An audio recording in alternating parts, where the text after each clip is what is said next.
ಏಡಿ ಹಿಡಿಲಿಕ್ಕೆ ಹೋಗಿ ಇವನ ಕಾಲಿಗೆ ಎಂತ ಆಯ್ತಂತ ಗೊತ್ತುಂಟಾ?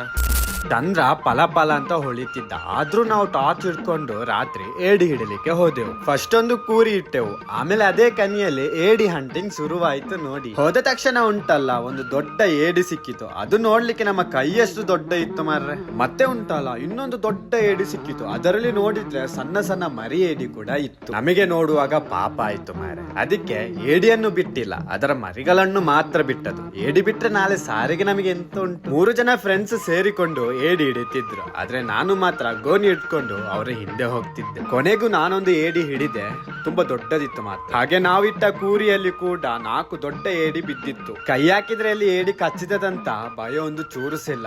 ಕೈ ಹಾಕಿ ತೆಗಿತಾ ಇರುದೆ. ವೈಟ್ ಕಲರ್ ಇದ್ದ ಚಪ್ಪಲಿ ಉಂಟಲ್ಲ ಕೆಂಪು ಕಲರ್ ಆಗಿತ್ತು. ನೋಡಿದ್ರೆ ಅಂತ ಕಾಲಿಗೆ ಉಂಬುರು ಗಚ್ಚಿದು. ಮತ್ತೆ ನಾವು ತೋಡಿಗೆ ಬಲೆ ಕೂಡ ಹಾಕಿದ್ವಿ. ಇಲ್ಲಿ ನೋಡಿ, ಫ್ರೆಶ್ ಮೀನು ಕೂಡ ನಮಗೆ ಸಿಕ್ಕಿತ್ತು. ಒಂದು ಗಲಿಗೆಯಲ್ಲಿ ಬಲೆಗೆ ಬಿದ್ದ ಮೀನನ್ನು ಬಿಡಿಸಿ ಆಯ್ತು. ಇದರ ಹೆಸರು ಎಂತಂತ ಗೊತ್ತಿದ್ರೆ ಹೇಳಿ ನೋಡುವ.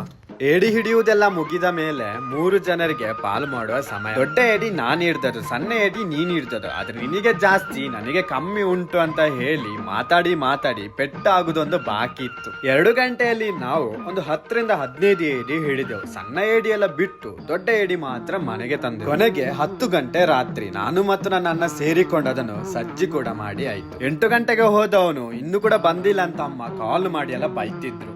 ಮತ್ತೆ ಸಿಗುವ ಆಯ್ತಾ?